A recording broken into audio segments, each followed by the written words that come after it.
Hello दोस्तों, कैसे आप सभी लगातार डिमांड कर रहे थे कि 8 नंबर में जो जीएस में 8 नंबर में जो ज्योग्राफी पूछ रहा है उसको कैसे पढ़े, कैसे तैयारी करें उसकी। क्योंकि बहुत सारे लोग साइंस बैकग्राउंड से थे, बहुत सारे लोग ज्योग्राफी नहीं लिए हुए थे, उनको परेशानी था कि भाई ज्योग्राफी 8 नंबर के लिए कहां से पढ़े।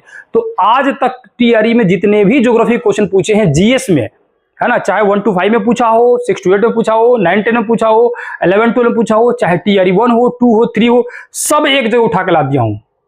यानी आज का वीडियो बहुत ही कमाल के होने वाला है और मैं कोशिश किया हूं मैक्सिमम क्वेश्चन एक ही जगह से ढूंढा हूं ताकि आपको बताया जाए कि यहां से पढ़ लीजिए, सारा का सारा क्वेश्चन आपको बन जाएगा। इतना कंफर्म है कि जो 8 नंबर में जीएस में पूछता है आप लोग का ज्योग्राफी, या 1 to 5 में जो ज्योग्राफी जो आता है 20 से 25 नंबर का क्वेश्चन जो आता है, उन सभी क्वेश्चनों को यहां से अगर पढ़ लेते हैं ना तो 90% क्वेश्चन बनेगा। यानी 8 में 6-7 पक्का आ जाएगा। यहां से मैं विद प्रूफ आपको दिखाऊंगा, लास्ट में बताऊंगा कैसे क्या करना है। पूरी वीडियो आराम से देखिएगा, धैर्य से देखिएगा। पहला जो क्वेश्चन जैसे लिखा हुआ है कि भारत की सबसे ऊंची पर्वत श्रेणी कौन सी है, तो आप सभी को पता है कि भारत की सबसे ऊंची पर्वत श्रेणी जो है वो K2 यानी गार्डविन है। ठीक है, देखिए आंसर बहुत सारे लोगों को पता होगा, लेकिन मैं बताने की कोशिश कर रहा हूं कि कहां से पढ़ना है, किन किताबों से पढ़े कि मैक्सिमम क्वेश्चन वहां से आ सकते हैं। दूसरा क्वेश्चन आ जाइएगा। दूसरा क्वेश्चन लगभग 100 से ज्यादा क्वेश्चन है जो ज्योग्राफी के जो क्वेश्चन आज तक पूछे गए हैं टीआरई 1 से लेकर टीआरई 3 तक का। ठीक है, 100 से ज्यादा क्वेश्चन है वो जीएस का, सिर्फ जीएस का। अभी मेन वाला छोड़ के मैं बता रहा हूं, मेन वाला एक अलग एनालिसिस करके एक बार दिखाऊंगा आप सभी के, वो भी डिमांड होगी दिखाया जाएगा। अभी आप सभी का डिमांड भी आया हुआ है। दूसरा क्वेश्चन था भारत में हरित क्रांति का श्रेय किसे माना जाता है, तो भारत में हरित क्रांति का श्रेय माना जाता है डॉक्टर एमएस स्वामीनाथन को। ठीक है, अगला आ जाइए। अगला लिखा हुआ है कि भारतीय मानक समय रेखा जो है कितना डिग्री पर हो जाएगा, तो भारतीय मानक समय रेखा जो हो जाएगा कितना डिग्री पर, 82.5 डिग्री पर हो जाएगा। यानी 82.5 डिग्री पूर्व देशांतर, 82.5 डिग्री पूर्व यानी ईस्ट देशांतर में हो जाएगा। ठीक है, आगे आ जाइए। यहां जो है ये जो क्वेश्चन लिखा हुआ है कि विषुवतीय व्यास और ध्रुवीय व्यास में कितना अधिक है, यानी विषुवतीय व्यास जो है ध्रुवीय व्यास से कितना अधिक है, तो इसका जो आंसर हो जाएगा ये आपका जो है ये वर्ल्ड ज्योग्राफी का हो गया। और आप सभी को पता है कि विषुवतीय व्यास जो है 12,756 किलोमीटर लगभग आता है, और ध्रुवीय व्यास जो होता है 12,714 किलोमीटर होता है। ठीक है, दोनों के बीच के अंतर देखेंगे तब 42 किलोमीटर होता है। कितना होता है, दोनों के बीच के अंतर 42 किलोमीटर होता है कि नहीं है। तो ये जो है वर्ल्ड ज्योग्राफी हो गया, वर्ल्ड ज्योग्राफी क्वेश्चन हो गया। अगला लिखा है कि बिहार की कौन सी नदी अपना मार्ग परिवर्तन करने के लिए मानी जाती है, कौन सी नदी है जी, तो कौन सी नदी हो जाएगी, कोसी नदी हो जाएगी। ठीक है, यहां देखिए लिखा हुआ बिहार का शोक कहा जाता है, क्यों कहा जाता है, क्योंकि कोसी नदी सर्वाधिक बार अपना जो है मार्ग जो क्या करती है, बदलती रहती है, मार्ग जो है बदलती रहती है। ठीक है ना। ये जितना भी क्वेश्चन दिखा रहा हूं उम्मीद है कि बहुत सारे लोग जानते होंगे, अच्छी बात है आप लोग जानते होंगे, लेकिन आपको अगर तैयारी करना है, आपको चाहिए कि भाई कोई एक किताब हमको मिल जाए कि हम उससे पढ़ ले, इतनी कंफर्म रहे कि भाई 8 में कम से कम 6-7 कंफर्म वहां से आ जाए ताकि झंझट खत्म हो जाए। उसके लिए मैं ये आप लोगों को प्रोवाइड करा रहा हूं चीजों को। एक बार पूरी देख लीजिएगा तो आपको भी विश्वास हो जाएगा कि हाँ क्वेश्चन यहाँ से बहुत ज्यादा लड़ रहा है या यहीं से क्वेश्चन आ रहा है। ठीक है ना। तो यहाँ देखिए गंगा डेल्टा के सदाबहार वन क्षेत्र को क्या कहते हैं, यानी जो गंगा का डेल्टाई क्षेत्र है वहां जो वन है उसको क्या कहा जाता है, तो यहाँ देखिए गंगा गोदावरी कृष्ण आदि के निम्न डेल्टाई भाग में वनस्पति के जो आदर्श उत्पत्ति क्षेत्र है उन्हें कौन कौन सा वन है, तब उनको मैग्रो वन, सुंदरी वन, केजुरीना और केवड़ा और बेंदी के वृक्ष वहां पाया जाता है। कौन सा वन पाया जाता है, तो सुंदर वन पाया जाता है। कौन सा वन, सुंदर वन पाया जाता है। ठीक है, अगला आ जाइए। भारत ने विदेशी सिटवे बंदरगाह को संचालित करने का अधिकार हासिल किया है, यह किस देश का है, तो ज्योग्राफी क्वेश्चन, लेकिन करंट अफेयर का मुद्दा था, तो ये करंट अफेयर से उठा के दे दिया था, करंट मुद्दा था ये, तो करंट से उठा के दे दिया था, जिसको देखेंगे यहां पर ये जो कह रहा है सिटवे बंदरगाह कौन सी बात कर रहा है, तो ये जो जगह है देख सकते हैं कि ये है म्यांमार, और म्यांमार का सिटवे बंदरगाह की बात की जा रही है। म्यांमार का सिटवे बंदरगाह भारत के जो है कोलकाता से ये सिटवे बंदरगाह के बीच में जो है ये रूट बनाया गया। सिटवे बंदरगाह जो है, ये जो बंदरगाह है ना, सिटवे पोर्ट जो है ये जो है किसका है, तो म्यांमार दिख रहा है आप लोग को मैप पे सीधे। अगला देखिएगा, तो ये क्वेश्चन पूछा है झारखंड के घाटशिला किस खनिज उत्पादन के लिए प्रसिद्ध है, तो झारखंड का घाटशिला, यहां देखेंगे लिखा है घाटशिला, क्या लिखा है, घाटशिला, झारखंड का घाटशिला। ठीक है, झारखंड क्या लिखा है, घाटशिला लिखा है। घाटशिला जो कि किसके लिए फेमस है, तांबा के लिए, यानी कॉपर के लिए फेमस है। किसके लिए, तांबा के लिए, कॉपर के लिए फेमस है। किसके लिए, तांबा के लिए, कॉपर के लिए फेमस है। अगला क्वेश्चन है भारत में ज्वारीय एवं तरंग ऊर्जा उत्पादन के लिए अनुकूल परिस्थिति कहाँ पाई जाती है ना। यानी कि ज्वारीय और तरंग ऊर्जा के लिए जो अनुकूल परिस्थिति है वो कहाँ हो जाएगी, तो यहाँ आ जाइए। यहाँ देखेंगे तो लिखा हुआ है कि भारत में खंबात की खाड़ी, कच्छ की खाड़ी, हुगली की एस्चुरी ज्वारीय ऊर्जा के लिए उपयुक्त स्थल है। किसके लिए? ज्वारीय ऊर्जा के लिए उपयुक्त स्थल है। अगला क्वेश्चन आते हैं, भारत में घड़ियाल प्रजनन केंद्र कहाँ स्थापित है? भारत में घड़ियाल प्रजनन केंद्र कहाँ स्थापित है? तो यहाँ देखेंगे घड़ियाल प्रजनन केंद्र मुरैना मध्य प्रदेश में। कहाँ? मुरैना मध्य प्रदेश में। कहाँ जी? मुरैना मध्य प्रदेश में। अब सब के सब ये किताबों का क्वेश्चन है, मतलब कि एनसीईआरटी, बिहार बोर्ड, और जितना अलग दिखा रहा हूँ ना, ये एक ही बुक है। ये वाला बुक जो है मैं बताऊंगा आप लोगों को लास्ट में, एकदम बिंदास पढ़िएगा, सारा चीज मिल जाएगा वहां से, ठीक है। और ये जितना भी चीजें दिखा रहा हूँ ये चीजें एनसीईआरटी बिहार बोर्ड में मिल जाएगा, ऐसा नहीं कि नहीं मिलेगा। मेरे कहने का मतलब क्या है कि आपको जो ये चीजें दिखाई जा रही है, अगर एनसीईआरटी 6 से 10 तक पढ़ना चाहते हैं, ठीक है, तब भी बहुत बेटर है। अगर आपके पास समय नहीं है, किसी एक बुक को पढ़ना चाहते हैं, तब भी यहां से हो जाएगा। वो विकल्प मैं बता रहा हूं आप सभी के लिए कि दोनों में से कोई भी कर सकते हैं, या आपके पास पूरा समय है तो दोनों पढ़िए। बहुत अच्छा रहेगा कि दोनों पढ़िए, मतलब दोनों कहने का मतलब कि एनसीईआरटी बिहार बोर्ड एक ही है, उसको एक साथ पढ़िएगा। उसके अलावा किसी रेफरेंस बुक जो भी बताऊंगा उसको पढ़िएगा, ठीक है, बिंदास पढ़िएगा। तो लिखा है जल की मांग और उपयोग, तो कह रहा है कि जल का जो है उपयोग जो होता है सबसे ज्यादा किसमें होता है? यहाँ पे क्वेश्चन है बिहार दिवस का मनाया जाता है। ये तो रटा रटा क्वेश्चन है, बिहार बोर्ड के 6ठा क्लास 7वां क्लास हर क्लास में क्वेश्चन देता है, मतलब हर क्लास में कहीं ना कहीं चिपकले रहता है। बिहार दिवस 22 मार्च को मनाया जाता है। भारत में पानी का सर्वाधिक उपयोग किस प्रयोजन के लिए किया जाता है? मतलब भारत में पानी का उपयोग तो सर्वाधिक उपयोग कृषि कार्य के लिए होता है। तो घरेलू तो कृषि कार्य होगा नहीं, उद्योग तो कृषि कार्य होगा नहीं, सिंचाई हो जाएगा कृषि कार्य में। तो सबसे ज्यादा पानी का उपयोग किसमें होता है? सिंचाई में उपयोग किया जाता है, ठीक है। अगला क्वेश्चन आ जाइए, अगला क्या है, यहां पर दिया है, अगला क्वेश्चन देखते हैं लोग। यहाँ लिखा है प्रति व्यक्ति वर्ष जल उपलब्धता के आधार पर भारत विश्व में कौन सा स्थान है? तो यहाँ ये जो क्वेश्चन है ना, यहाँ देखेंगे सेम टू सेम क्वेश्चन उठा के दे दिया। मतलब कुछ क्वेश्चन ऐसे लगता है ना कि यही किताब में से उठा के दे दिया है। देखिए सेम टू सेम, प्रति व्यक्ति वर्ष जल उपलब्धता के संदर्भ में विश्व में भारत जो है 133वां स्थान है। कितना? 133वां स्थान है। सेम टू सेम दिया है question, same to copy, same to same. यहाँ जी अगला क्या है, पूर्वी घाट पूछ रहा है। यहाँ देखिए क्या पूछ रहा है। अच्छा, यहाँ दूसरा क्वेश्चन है, यहाँ कह रहा बिहार में किस जिले में रेशमी वस्त्र का उत्पादन सर्वाधिक होता है? तो ये बिहार बोर्ड की किताबों में दिया गया है कि बिहार बोर्ड के बिहार में भागलपुर के तसर सिल्क वहां मिलता है। ये बिहार बोर्ड की किताब में आप सभी को कई बार पढ़ाया हूँ इसको, है कि नहीं है। वो बहुत चीजें ये बिहार बोर्ड में दी गई है, एक बार नहीं कई बार दिया गया था। ये कोनो बड़ा बात नहीं है कि कहाँ दिया गया है। तो बिहार का रेशमी वस्त्र उत्पादन जो है भागलपुर में होता है, और भागलपुर में जो रेशम पाया जाता है, रेशम के अलग अलग किस्म होती है। तसर जो सिल्क है ना, तसर सिल्क, वो भागलपुर में पाया जाता है, मतलब भागलपुर में उसका उत्पादन किया जाता है। यहाँ जी भारत के पूर्वी घाट सबसे ऊंची चोटी कौन सी है? तो याद रखिएगा पूर्वी घाट की सबसे ऊंची चोटी जो है ये विशाखापट्टनम की चोटी है, लेकिन कभी भी एग्जाम में नहीं देता, हमेशा महेंद्रगिरी देता है, हमेशा महेंद्रगिरी देता है। जबकि ये महेंद्रगिरी दूसरी सबसे ऊंची चोटी है, दूसरी सबसे ऊंची चोटी है, लेकिन हर बार महेंद्रगिरी देगा। क्या देगा? महेंद्रगिरी देगा। क्या देगा? हर बार महेंद्रगिरी देगा कि पूर्वी घाट की सबसे ऊंची चोटी महेंद्रगिरी, ठीक है। क्या देगा? महेंद्रगिरी देगा, याद रखिएगा। अगला यहाँ पर खाद्यान्न फसलें के बारे में पूछ रहा है। बिहार और भारत के जो क्वेश्चन है वो इस किताबों से आ जाता है। बाकी वर्ल्ड ज्योग्राफी के किसी भी पतला बुक से आपको बता दूंगा, नोट्स भी प्रोवाइड करा दूंगा, वहां से कीजिएगा, हो जाएगा, कंप्लीट हो जाएगा। और ऑलरेडी मैं पढ़ा भी रहा हूँ बैच में, चीजें कंप्लीट भी हो चुकी है, और कंटिन्यू उसका रिवीजन कर रहा है। डेली चैप्टर दे देता हूँ सुनने के लिए। इसी यूट्यूब चैनल पर आप सभी को डेली 8 बजे मौखिक टेस्ट होता है, ओरल टेस्ट। किताबें दे देता हूं कि भाई ये पूरा चैप्टर रट के आइए, पूरा कोना कोना एकदम याद करके आइए, और रैंडम कहीं से क्वेश्चन उठा के पूछ देता हूं। उससे क्या हो रहा है ना कि आप लोग का तगड़ा एकदम मेमोरी पावर बढ़ते जा रहा है। सारा चीज हो रहा है ऑलरेडी। बिहार के किस जिला में धान उत्पादन सर्वाधिक होता है? तो धान का उत्पादन सर्वाधिक देखेंगे, धान सबसे अधिक उत्पादन पश्चिमी चंपारण, रोहतास, औरंगाबाद में होता है। सबसे ज्यादा क्या होता है इसमें? सबसे ज्यादा देखा जाएगा तो 1 नंबर पर जो है रोहतास है, 1 नंबर पर रोहतास है, लेकिन पश्चिमी चंपारण, रोहतास और औरंगाबाद, यहाँ रोहतास हो जाएगा। रोहतास में जो है सबसे ज्यादा धान का उत्पादन होता है।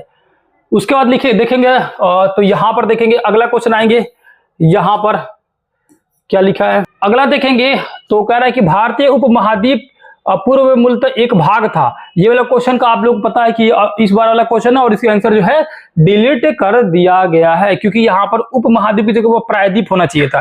क्या गलती किया था? ये लिखना चाहिए था इसको प्रायद्वीप।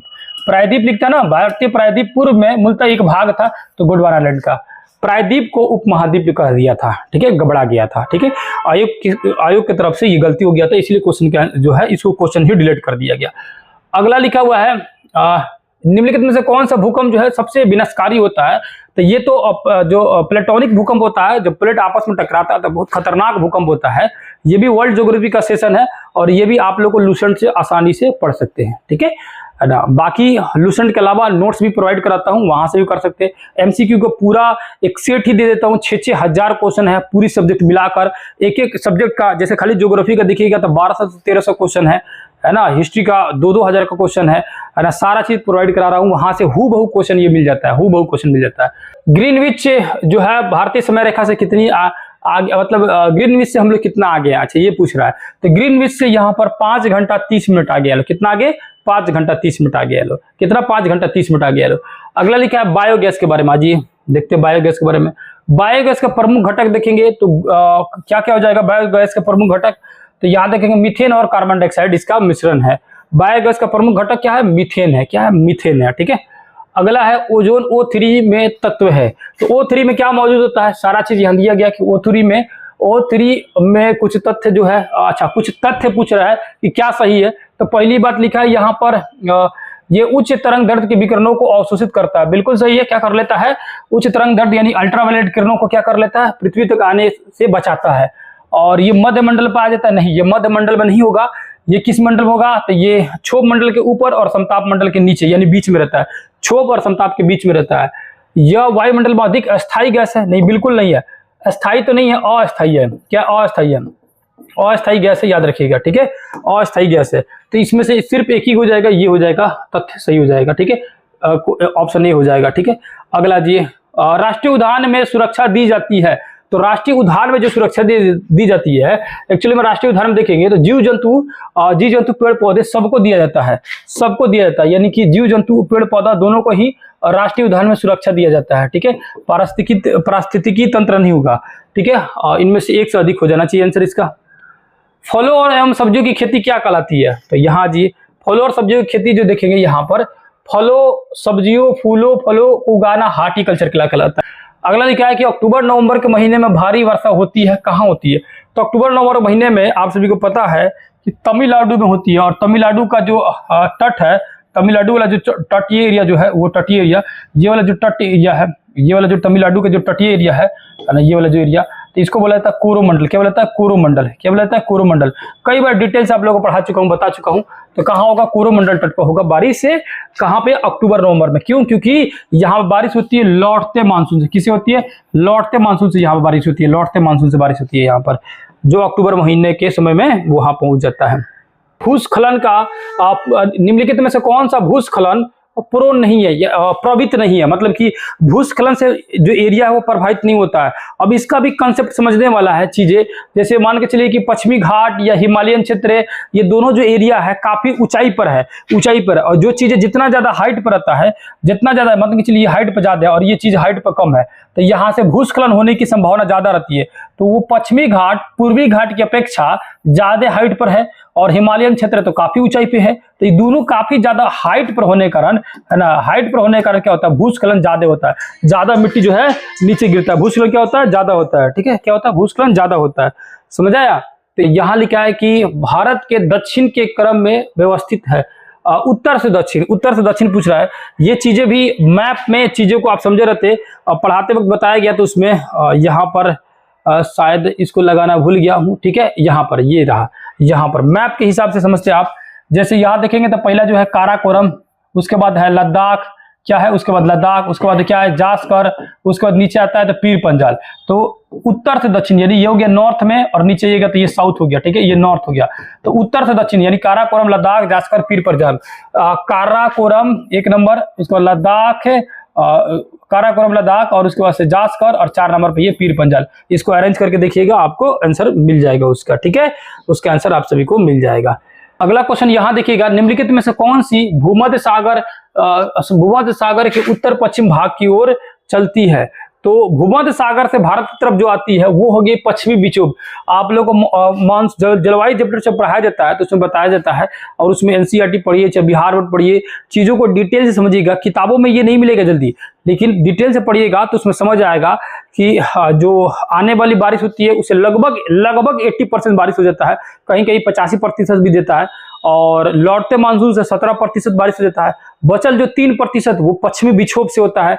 पश्चिमी विक्षोभ जो भूमध्य सागर की तरफ से भारत की ओर आता है, ठीक है, उत्तर पश्चिम वाला एरिया से, ठीक है। अगला जी, तो उसको पश्चिमी विक्षोभ कहते हैं। किस राज्य में सबसे अधिक लेटराइट मिट्टी है? तो इस लेटराइट मिट्टी का देखेंगे, मेघालय की पहाड़ियों में पाई जाती है। कौन सी मिट्टी? लेटराइट मिट्टी। लेटराइट मिट्टी जो होती है ना, मेघालय की पहाड़ियों में ज्यादातर पाई जाती है। तो लेटराइट मिट्टी जो होता है ना, मैप देखिएगा, मैंने आपको जब पढ़ाया था तो उसमें बताया भी था कि मैप को अगर ध्यान से अगर आप देख रहे हैं तब आपको चीजें समझ आएगी स्पष्ट रूप से कि लेटराइट मिट्टी जो है इन सभी क्षेत्रों में जो है, इन वाले इलाकों में जो है ना, इन वाले इलाकों में जो है, ये वाला जो मेघालय वाला जो एरिया है वहां भी लेटराइट मिट्टी है। क्योंकि उत्तर प्रदेश में नहीं होगा, जलोढ़ मिट्टी होगा, बिहार में भी जलोढ़ होगा, लेकिन मेघालय में लेटराइट मिट्टी हो जाएगा ऑप्शन के हिसाब से। अगला है, कांटेदार जंगल नहीं पाए जाते। तो अब कांटेदार जंगल का देखा जाएगा, यहाँ पर देखिए कांटेदार कटीली वन झाड़ियां जो देखेंगे कहाँ कहाँ है, तो कटीली वन झाड़ियां है राजस्थान, पंजाब, उसके बाद देखेंगे मध्य प्रदेश से आंध्र प्रदेश के कुरनूल, और कुरनूल वाला कुछ हिस्सा कर्नाटक में भी चल जाता है, ठीक है, कर्नाटक में भी चल जाता है। तो इन सभी एरिया में जो है कांटेदार वन पाए जाते हैं। कर्क रेखा द्वारा जो सर्वाधिक जो क्षेत्र आच्छादित है, तो एक्चुअली में कर्क रेखा जो होता है ना, कर्क रेखा मध्य प्रदेश से ज्यादा गुजरा हुआ है। मध्य प्रदेश में कर्क रेखा जो है सबसे लंबी दूरी तय करता है मध्य प्रदेश में, क्योंकि मध्य प्रदेश में एकदम गया है, और मध्य प्रदेश में ज्यादा एरिया से गुजर गया हुआ है, लगभग बीचों बीच से गुजरा हुआ है। तो मध्य प्रदेश का जो एरिया है ना, उसको मालवा का पठार भी कहा जाता है। तो इस पठारी भाग में हो जाएगा इसका आंसर। ये भी कंसेप्चुअल है, चीजों को अगर बढ़िया से पढ़िएगा तब समझ आएगा। है किताब में मौजूद जरूर, लेकिन कहिएगा कि एक जगह कहीं उठाकर दे ऐसे नहीं मिलेगा, ऐसे क्वेश्चन कम मिलते हैं, लेकिन सब के सब क्वेश्चन उसी किताबों से हैं। बिहार के किस जिले में मक्का का उत्पादन होता है? तो मकई का उत्पादन देखेंगे बिहार के जिला, तो खगड़िया जिला में होता है, जबकि दूसरे और तीसरे स्थान पर समस्तीपुर और बेगूसराय, यानी खगड़िया, समस्तीपुर, बेगूसराय। तो या ना खगड़िया है, ना समस्तीपुर है, ना बेगूसराय है, ठीक है, समझ आएगी आप सभी को। अगला जी, बिहार में किस जिले में रेशमी वस्त्र उत्पादन होता है? तो ये तो अभी आया था, भागलपुर में होता है। कहाँ होता है? भागलपुर में होता है रेशम का उत्पादन सबसे ज्यादा, ठीक है। अगला क्वेश्चन है जी, यहां कह रहा है कि उड़ीसा में स्थानांतरित कृषि को क्या कहा जाता है? तो स्थानांतरित कृषि उसी को झूम कृषि भी कहा जाता है। और उड़ीसा में देखेंगे तो क्या बोलते हैं? आंध्र प्रदेश व उड़ीसा में पोडू, पामाडाबी, उसका कुमान और बरीगा। तो यहाँ पर पोडू मिल रहा है, बाकी नहीं मिल रहा है, बेवर भी नहीं मिल रहा है ना, बेवर भी नहीं होगा, ठीक है ना। बेवरी तो मध्य प्रदेश हो जाएगा, कहाँ हो जाएगा? देखो बेबर मध्य प्रदेश हो जाएगा, बेबर मध्य प्रदेश होगा, ठीक है। और पोडू खाली मिल रहा है, पेड्डा नहीं है, पेड्डा जो है नहीं हो जाएगा, ठीक है। पेड्डा जो देखेंगे तो ये भी मध्य प्रदेश में होगा। पेड्डा और बेबर जो है ये मध्य प्रदेश में होगा, लेकिन पेड्डा, बेबर और पोडू जो है ये आंध्र प्रदेश और उड़ीसा वाले क्षेत्रों में पोडू कहा जाता है। पोडू कहा जाता है किसको? स्थानांतरित कृषि को। पूरा डिटेल से दिया गया, एक बार इसको पढ़िएगा तो सब चीज समझ आ जाएगा। अगला दिया है कि सूरज जो है ना एक है, सूर्य क्या है? तो सूर्य जो है एक क्या है? पीला तारा, लाल तारा और श्वेत तारा। आप लोगों को कई बार डिटेल से पढ़ाते समय मैंने बताया है कि तारों का भी एक एज होता है, तारे भी एक अपने एज तक जीते हैं, और जैसे जैसे तारे का एज खत्म होता है, कैसे पता चलता है कि तारों का एज मतलब कि बढ़ते जा रहा है या एज खत्म होते जा रहा है या उनकी जो है पावर घटते जा रही है? तो उनके कलर से पता चलता है, कलर से। अगर वो यंग है, जवान है, यानी अभी जो है यंग एज में है, तो उनका कलर जो होगा वो श्वेत दिखेगा, श्वेत तारा टाइप का दिखेगा। और आधा उम्र लगभग हो जाएगा तो पीले कलर का दिखेगा। और लाल कब होगा? जब वो खत्म होने के कगार पर आ जाएगा तब। जो सूरज जो है ना, ये भी अपने आधा एज जी चुका है, अपने उम्र की आधा एज जी चुका है और आधा एज इसका बाकी है, इसीलिए इसको पीला तारा भी कहा जाता है। ये चीजें आपको प्रीवियस ईयर क्वेश्चन में प्रैक्टिस कराते समय आपको दिखाया था, किताबों में नहीं दिया गया था, लेकिन प्रीवियस ईयर क्वेश्चन में ये आया था और वहां से क्वेश्चन पूछा हुआ है। अगला क्वेश्चन, ग्लोब पर 1 डिग्री के अंतराल पर खींची गई अक्षांश रेखा है। ये बीपीएससी पीटी में भी पूछा जा चुका है, पीटी में पूछा जा चुका था। 2023 का पीटी जो हुआ था, यानी 69वीं पीटी जो हुआ था ना, उसका ये क्वेश्चन है। और 69वीं पीटी का क्वेश्चन जो है आपके टीआरई में दे दिया था, ठीक है। और यहाँ पर देखेंगे तो 179, यहाँ देख सकते हैं 179 होता है संख्या। कितना होता है? 179 संख्या होता है। अगला ये वाला जो क्वेश्चन है, इसका तो आप कहेंगे कि भाई साहब ये किताबों में से उठा कर दे दिया क्वेश्चन का, इसलिए मैं ये बुक दिखा रहा हूं कि आपको लगे किताबों में से उठा कर दे दिया है। मगध और अंग का मैदान किसका हिस्सा है? यहां देखिए, मगध और अंग का मैदान दक्षिण गंगा मैदान, जिसमें गंगा का सोन विभाजक, मगध का मैदान, अंग का मैदान शामिल है। किसमें भैया? तो दक्षिण गंगा मैदान में, दक्षिणी गंगा मैदान में। किसमें भैया? तो दक्षिणी गंगा मैदान में। और ये दक्षिणी गंगा मैदान किसका हिस्सा है? तो मध्यवर्ती गंगा के मैदान में। किसका हिस्सा है? तो मध्य गंगा का मैदान है। किसका हिस्सा? मध्य गंगा का हिस्सा है। देख रहे हूँ बहु किताबों से क्वेश्चन उठा दिया, हूँ बहु किताबों से क्वेश्चन उठा दिया। मध्यवर्ती गंगा के मैदान का हिस्सा है ये मगध और अंग।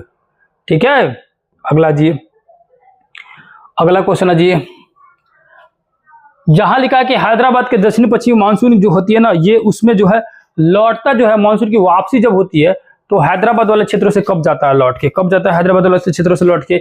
यहाँ जी, यहाँ जी, यहाँ हूबहू आपके मैप में दिया गया है कि 15 अक्टूबर को हैदराबाद से लौट रहा है। कब लौट रहा है? 15 अक्टूबर को हैदराबाद से लौट रहा है। कब लौट रहा है? 15 अक्टूबर को हैदराबाद से लौट रहा है। अगला क्वेश्चन है जी, 1954 में किन दो देशों के बीच में कोसी सिंचाई विद्युत परियोजना का समझौता पर साइन हुआ था, यानी हस्ताक्षर हुआ था? यहाँ जी, इसी किताब का क्वेश्चन, इसी किताब का क्वेश्चन देखिए। कोसी नदी, नेपाल में कोसी बैराज में निम्नलिखित निर्माण के संबंध में 1954 में एक समझौता किया गया। किसमें किया गया? 1954 में समझौता किया गया। 1954 में समझौता किससे किया गया? नेपाल के साथ किया गया। भारत और नेपाल के साथ हुआ समझौता। आपका हूबहू किताबों का क्वेश्चन है कि नहीं? लग रहा है इसी किताब में से छाप दिया है, इसी किताब में से छाप दिया है। अगला जी, और जलप्रपात देखेंगे। अगला जी, जलप्रपात, तो जोग जलप्रपात देखेंगे। जोग, तो जोग जो है शरावती से मैच कर रहा है। यहां देखेंगे तो शरावती नदी पर है कौन सा जलप्रपात? तो भारत का सबसे बड़ा जलप्रपात जो है जोग जलप्रपात। जोग या इसी को गरसप्पा भी कहा जाता है। जोग या गरसप्पा मैच कर रहा है, लेकिन कपिल धारा कावेरी के साथ नहीं है। ध्यान से देखेंगे तो कावेरी पर जो है ना वो शिव समुद्र जलप्रपात है। कौन सा? शिव समुद्रम। कौन सा जाएगा? तो शिव समुद्रम होना चाहिए। कावेरी पर कौन सा होना चाहिए? शिव समुद्रम। ठीक है, शिव समुद्र। और ये धुआंधार जो जलप्रपात है ये होगा नर्मदा नदी पर, नर्मदा नदी पर। और ये भी कपिल धारा भी, ये भी नर्मदा नदी पर होगा। तो ये दोनों, ये ऑप्शन जो है गलत है, यानी ऑप्शन नंबर डी हो जाएगा इसका आंसर, कि इनमें से कौन सा सम्मिलित नहीं है? तो दूधू को सम्मिलित नहीं है, ये दोनों, बी और सी। मानव अधिकार दिवस को मनाया जाता है? ये तो बहुत आसान क्वेश्चन है। मानव अधिकार दिवस और पूरा जितना भी पर्यावरण संबंधित अधिकार दिवस है ना, या ज्योग्राफी से संबंधित, वो सब एक जगह दे दिया है। मानव अधिकार दिवस 10 दिसंबर को मनाया जाता है, और सब पूरा ज्योग्राफी से रिलेटेड सारे दिवस एक जगह दे दिया गया है। निम्नलिखित में कौन सा जोड़ा जो है दक्षिण गंगा क्षेत्र में मेल नहीं खाता है? तो दक्षिण गंगा क्षेत्र, अब ये जस्ट देख लो ना, दक्षिण गंगा क्षेत्र, तो ये वैशाली तो दक्षिण गंगा नहीं होगा, ये तो उत्तर साइड में जाएगा, बाकी सारा हो जाएगा। यही मेल नहीं खाएगा, पटना और वैशाली वाला नहीं मेल खाएगा। अगला लिख रहा है कि भारत में जो है बिहार जो है कि कितनी जनसंख्या है भारत के हिसाब से? तो बिहार की जनसंख्या देखेंगे भारत के हिसाब से, यहाँ देखेंगे हूबहू बिहार, और इसकी जो जनसंख्या देखेंगे तो कहाँ गया जी? 8.60। इसकी जनसंख्या कितनी है? तो 8.60। कितना है? तो 8.60 है। कितना है? 8.6। देखेंगे 2011 में इसकी जनसंख्या जो है जनसंख्या प्रतिशत जो है वो 8.60 सेम टू सेम दिया गया है। 8.60 जो है इसमें से उपयुक्त में से इनमें से कोई नहीं होगा, वरना ये भी आंसर चल सकता है, लेकिन चलाने के लिए उपयुक्त में से ई ज्यादा बेटर होगा। ठीक है, दक्षिणी प्रायद्वीप उच्च भूमि है, तो ये यही वाला क्वेश्चन तो पूछ रहा हूँ। यही तो बोल रहा था कि इस बार जो क्वेश्चन दिया था ना, ये प्रायद्वीप की जगह पर उप दे दिया था। हालांकि आयोग को यही क्वेश्चन में छापना था, ये प्रीवियस ईयर क्वेश्चन है ना, सब टीआरई के ही क्वेश्चन है। तो ये जो क्वेश्चन है ना, यही क्वेश्चन में छापना था, लेकिन इस बार गलती कर दिया था, उप कर दिया था। ठीक है, इस बार उप कर दिया था, हालांकि वो सोचा था यही देने के लिए। तो ये गोंडवाना लैंड का हिस्सा हो जाएगा। अभी तो जस्ट समझाया हूँ आप सभी को, लेकिन ये भी एनसीईआरटी में दिया गया। अगला जी, निम्नलिखित में से किस राज्य में नगरीकरण सर्वाधिक है? आइए नगरीकरण सर्वाधिक देखिए, कहाँ भैया? तो यहाँ जी, यहाँ देखिए कि नगरीकरण सर्वाधिक कहाँ है भैया? तो नगरीय जनसंख्या जो है सर्वाधिक जो है वो कौन सा जाएगा? महाराष्ट्र में। कहाँ हो जाएगा? महाराष्ट्र में नगरीकरण सबसे ज्यादा है, महाराष्ट्र में है। अगला क्वेश्चन आ जाइए, फिर से आ गया। पृथ्वी दिवस जो है कब मनाया जाता है? तो 22 अप्रैल को मनाया जाता है। 22 अप्रैल को पृथ्वी दिवस मनाया जाता है, ये सबको पता है। और यहाँ लिखा स्टेलेटाइट और स्टेलेमाइट स्थलाकृति, ये भी क्वेश्चन सेम टू सेम दिया गया था एनसीईआरटी बिहार बोर्ड किताब में, कि अधिक वर्षा वाले क्षेत्र है जहां स्टेलेटाइट और स्टेलेमाइट बनाता है। तो अधिक वर्षा से क्या होगा? भूमिगत जल जो है जमा होगा, बर्फ नहीं होगा, पवन नहीं होगा, लेकिन भूमिगत जल जरूर हो जाएगा। ठीक है, ये देखिए पूर्वी पश्चिमी गलियारा, सेम टू सेम क्वेश्चन, पूर्वी गलियारा पूर्व पश्चिम गलियारा, असम के सिलचर से लेकर गुजरात के पोरबंदर, असम के सिलचर से लेकर गुजरात के पोरबंदर, ठीक है, पोरबंदर किलोमीटर भी दिया गया, 3640 किलोमीटर की दूरी तय करता है, ठीक है। सब सेम टू सेम क्वेश्चन, वही चीज लाजिए। चट्टान जो खनिज निम्नलिखित में से किस चट्टान में पाया जाता है? तो खनिज जो होता है ना, सभी चट्टानों में पाया जाता है। क्या होता है, यहां देखेंगे खनिज जो होता है ये सभी प्रकार के चट्टानों में मिलते हैं। खनिज जो होता है ये सभी प्रकार के चट्टानों में मिलते हैं, ठीक है। ये वाला क्वेश्चन देखेंगे तो 2 कॉपी यहीं से उठाया, 2 कॉपी यहीं से, देखिए ध्यान से। कह वनस्पति और जीवों की कितनी प्रजातियां पाई जाती है?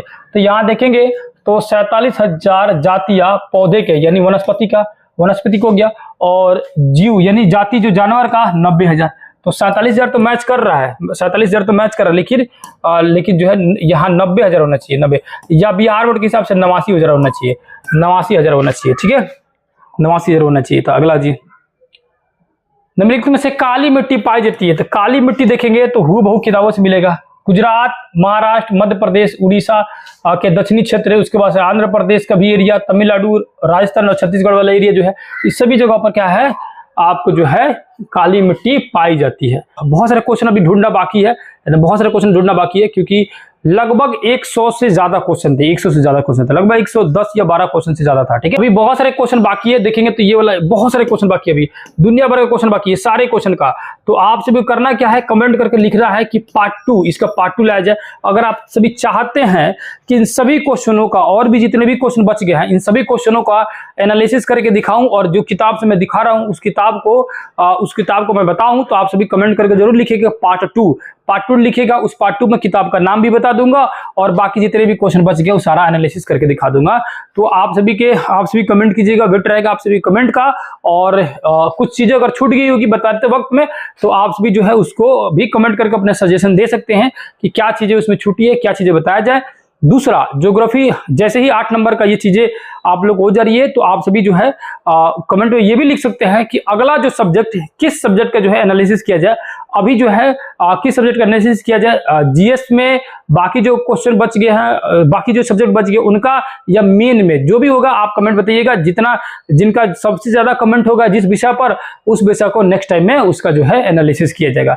बाकी अभी जो इसका आधा पार्ट बचा है, तो इसका भी आप लोग कमेंट करके बता सकते हैं कि हाँ आधा पार्ट को और लाया जाए, जिसको डिटेल से बताया जाए। यहाँ पर देखिएगा, अगर आप सभी ज्वाइन करना चाहते हैं तो आप जाइएगा, यहाँ पर सर्च कीजिएगा, इस तरह का ASC अकाडमी सर्च कीजिएगा। 3 अक्टूबर को आप सभी के लिए बहुत बड़ी ऑफर देने जा रहा हूं आप सभी के लिए, क्योंकि हम लोग जो है 1000 स्टूडेंट को महज 40 से 45 दिनों के अंदर में 10 अगस्त को शुरू हुआ था हम लोग का बैच, और अभी आप सभी देख रहे होंगे कि अभी जो है 28, 29 तारीख हुआ, 28 तारीख हुआ, और ये जो है महज जो है आप लोग का जो है मोटा मोटी 40 दिनों के अंदर में 1000 से ज्यादा बच्चे जो है इस एप्लीकेशन से पढ़ रहे हैं। उसमें हम लोग NCERT बिहार बोर्ड बहुत डिटेल से पढ़ा रहे हैं लोग, और जितना भी बुक मैं दिखा रहा था कि इस बुक से ज्यादातर क्वेश्चन आए, उन सभी बुक का PDF उस बुक को पढ़ाया जा रहा है, हर चीज डिटेल्स हो रही है। उसके साथ साथ MCQ दे रहा हूं, टोटल डिटेल से सारा चीज उसमें दिया जा रहा है। तो आप सभी प्लेलिस्ट में जाइएगा, सर्च कीजिएगा ASC अकाडमी, सर्च करते ही इस तरह का लोगो जरूर देखिएगा। ये लोगो देखिएगा, ये लोगो जो है ना ये दिखेगा, क्योंकि उस नाम का बहुत सारा मिल सकता है आपको। तो आपको सर्च करना ASC अकाडमी और लोगो यहां पर देखना है। लोगो देखने के बाद जो है आप सभी को डाउनलोड कर लेना है। डाउनलोड करने के बाद जाइएगा, वहां पर देखिएगा, और 3 अक्टूबर को बैच जरूर ले लीजिएगा, क्योंकि ये ऑफर आप सभी को सिर्फ और सिर्फ 3 अक्टूबर को मिलेगा, है ना। आप सभी का डिमांड में, कि आप ही सभी ने कहा था कि एक बार ऑफर फिर से दे दिया जाए, तो 3 अक्टूबर को आप सभी के लिए एक भारी डिमांड आ चुका है। और 17वीं पेटी या TRE की अगर आप तैयारी कर रहे हैं, पूर्वावलोकन वाला जो क्वेश्चन होता है, उन सभी क्वेश्चनों का कल मंडे से आप लोगों का प्रैक्टिस इसी YouTube चैनल पर चालू हो जाएगा। दूसरा क्या है, दूसरा क्या अनाउंसमेंट है, बिहार संपूर्ण पूरी बिहार आप लोगों को कंप्लीट पढ़ाने वाला हूं फ्री ऑफ कॉस्ट इसी YouTube चैनल पर। Theory plus MCQ plus PYQ, ये 5 किताब का निचोड़ मिलेगा, जिसमें एडुटेरिया होगा, ये बिहार सामान्य परिचय, इम्तियाज अहमद का MCQ होगा, पूर्वावलोकन रहेगा, ये अरिहंत का है, ये दृष्टि का है। इन 5 किताबों को मिलाकर एक अपना पर्सनल नोट्स रहेगा, और वो नोट्स से आप लोगों को पढ़ाऊंगा लाइन बाय लाइन, बिहार के कोना कोना घुमा दूंगा आप सभी को, ठीक है। और साथ ही साथ में MCQ भी चलते रहेगा। ये चीजें तो कंटिन्यू होती रहेगी, और साथ में ये चीजें भी होती रहेगी पूर्वावलोकन।